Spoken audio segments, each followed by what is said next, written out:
Hey everybody, so they're right I blast about else a lot. Thought we were sneaking towards some, I think, ruins, I believe, in a canyon. At least, I believe that's the point where we're at.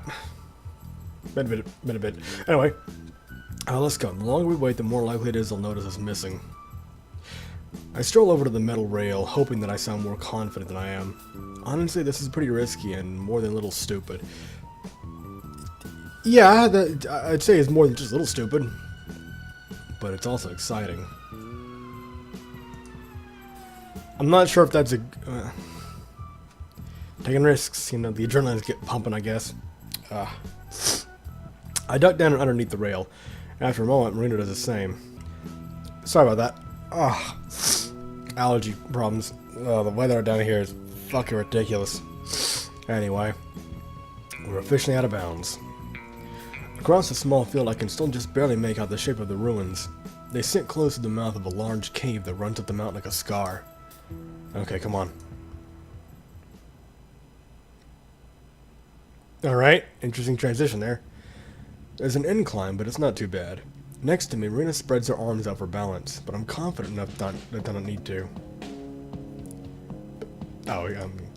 Crossing over the ruins themselves will be the riskiest part. There's no cover, and anyone who happens to look over will see us. We just have to hope the tour group has moved somewhere without a line of sight on us. Or that, you know, someone, like, I don't know, your little friend there doesn't look around and notice you're not there anymore. Okay, hurry. I grab Marina's hand and again start to run. She struggles to keep up, so I slow down a little bit. It takes maybe 2 minutes from one end to the other. When we reach the far wall, Marina's breathing is strained. Don't do much running, do you? Not at all. Every word is punctuated with the pant. I'm winded too, but fight my lungs to not show it. I have to look strong for Marina. I don't know if that's the kind of strong you should be focusing on. I think more of the just general confidence is what's going to boost her morale here. I don't think you need to worry too much about, you know, appearing physically able in front of her. But, you know, whatever floats your boat. Ready for the fun part? Is it actually fun? it's a stupid question. Of course you'd ask that. Of course. I don't know if she's actually being serious or not. It's hard to tell with this character. Not yet. We still gotta get up there. I point to the lip of the cave, a good 50 feet or so above us still. Oh. Marina's face goes pale as she stares at the sheer rock wall in front of us. We're not going to have to climb that, are we? How else? I wait for a second for the shock to hit her face before I laugh and shake my head. Just kidding, come over here.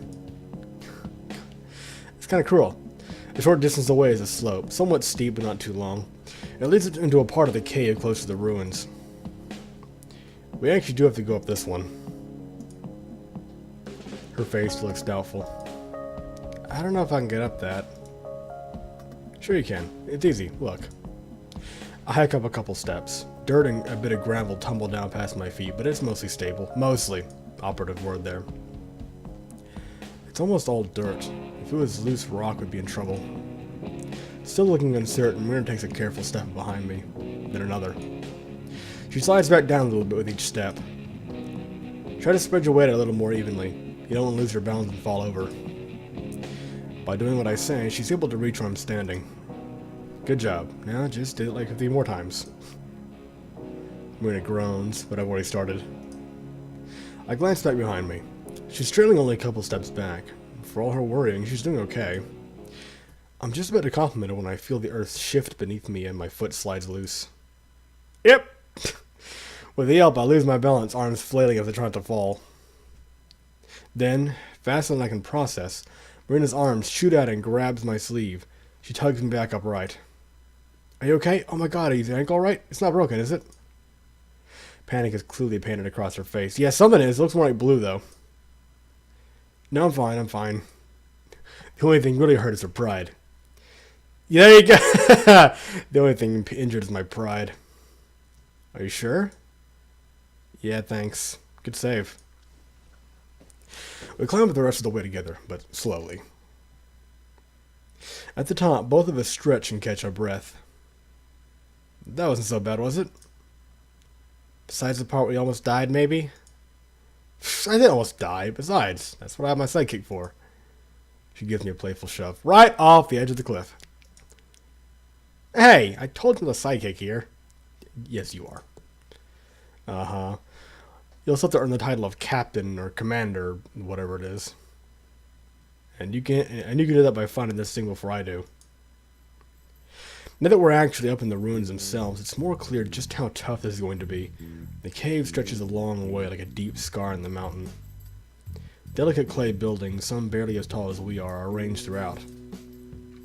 They say this one's a village, but it's hard to imagine anyone living here. Everything's so cramped and small. Where do you think we should start? Hard to say. It won't be anywhere obvious. Remember, people have been studying this place for decades. What if someone already found it, like, a long time ago? I shrug, but that's probably impossible to see. The sun has now gone entirely down, leaving us in shadow darkness.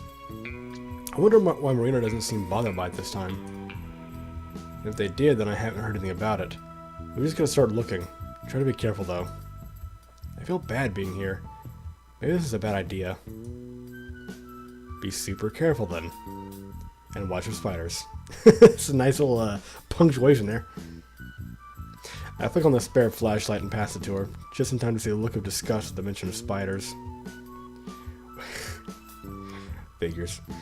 We split up, staying close to each other but not overlapping when we look. I get down on my hands and knees, shining lights into every corner and cranny that I can. I worry that our lights might be visible from a distance, even though they aren't very powerful. The only alternative would be sneaking over in broad daylight, and we'd be much more likely to be caught then. I'm not finding anything except dirt. I brush my fingers along the clay bricks in hopes of finding a loose stone or sealed compartment, but there's nothing like that. Nearby, Marina's doing the same thing. She's hitched her dress so that it doesn't drag on the ground, and I force myself to look away rather than stare. She offers quite a view, though. After a moment, Marina giggles. I'm not sure why. I haven't spoken at all because I don't want our voices to echo in the cave and give us away. But silently searching gets tedious fast, so I decided to try whispering. What's so funny? It's some giant grin all of a sudden. I don't know. Everything, I guess. I was just thinking how weird this is. Like, it's just so random, you know? You're one to talk, really. Alright, Aristotle. Who's that?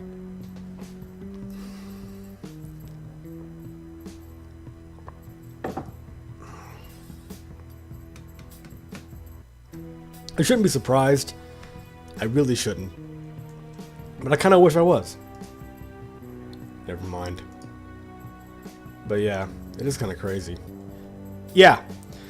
Deciding the building I was scouring is a lost cause, I move on to the next one.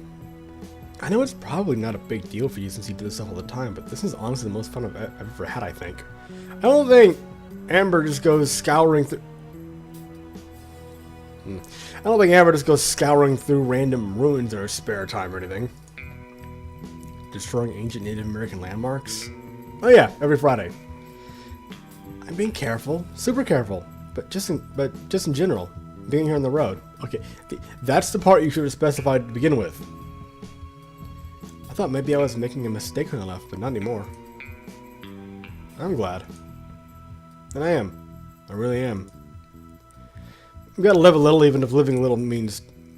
Oh, I'm not sure, actually, if living a little should actually entail, you know, scouring ancient Native American ruins without permission.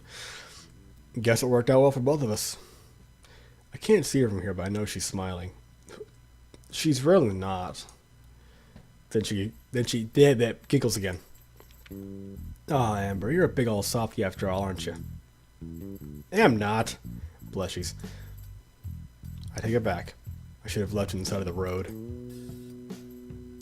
This time we both laugh. After that, we lapse back into near silence. Just the sound of us crawling around or occasionally moving toward the building to search. Soon, the happy atmosphere starts to dissolve as we start getting frustrated. Or at least I do. Oh, you getting frustrated? That's such a surprise. Not even... It's just so outlandish, you know, in the general spectrum of your personality. It takes maybe 20 minutes before we've looked all over the buildings. Over all the buildings. Bleh. There aren't too many, and combing over them isn't that hard. But we don't find anything. Not even a clue or a hint that we're in the right spot. Sighing through my nose, I start double-checking some of the larger homes. All the crawling and bending is starting to take a toll on me. When I straighten up, my back is sore and sweat presses my hair out of my forehead. We should have bought some bottles of water with us. I lean against the rock wall and massage my shoulders. Marina finishes up a building, then joins me. She's biting her lip, frowning a little. Any luck? Nope, nothing. You? We both pause, silent. So, that's it, right? Like, we've checked all the buildings? Can't be. We must have missed something. I'm gonna try checking out the cave itself. She just stands there, watches as I head over to the far side. I shine my flashlight up and down and up again, examining every inch of the rock. There's gotta be a crevice where the gold is stashed, or some other hiding place. There has to be. But none of the cracks are wide enough or deep enough for something like that. A few minutes later, I pass by Marina, still in the same place. I check her face as I go. Her eyebrows are furrowed and she looks worried. I keep hunting. Images of Mariah triumphantly holding up the gold spur me on. Just the thought of her smug grin pisses me off. When I reach the other end of the cave, I double back and check it again. And again. Finally, Marina pulls away from the wall. I hear it, but I don't see it. Amber, come on. There's no way. Her voice is like a knife in my heart. It hurts because I know she's right. I sigh and flick off my flashlight. Standing there, I look at the invisible ground and just have to admit the truth to myself. It's not here. There's no treasure to be found in the Mummy Cave ruins. Either we got it wrong or someone beat us to it. Whichever the answer, there's nowhere else in here that it could be. I make my way back to Marina, slowly. I can feel stinging tears of frustration beginning to well up in my eyes, which surprises me. I'm sure Mariah would be laughing at me if she were here right now. Abruptly, I stop walking towards her and spin around. I don't want Marina to see. There's a sound of crunching dirt as she walks over. Amber? There's worry in her voice. I shake my head. I don't know if she can see. She lays her hand on my shoulder and 2 tears manage to leak out of my eyes. I shake my head again. Amber? Amber, it's okay. No, I'm sorry I screwed up. I was wrong. There's nothing here. I know there isn't. Seriously, that's okay. I sob, not even knowing why. Damn it. Damn it. Get a grip, Amber. I wrench my eyes shut before the waterworks really start. It burns, but I manage to hold back. Taking deep breaths, I get myself under control. I sink down to lean against the wall of the cave. Marina does the same. Our clothes are dusty from being on the ground so much. Marina pokes me in the side. You okay? I draw a rattly breath. Yeah, I'm fine. Sorry, I don't know what that was about. I just got super frustrated. Yeah, I could tell. Can it? I flick her gently on the knee. But, that was kind of embarrassing. I can imagine. And on that note, thank you very much for watching. I'll see you next time.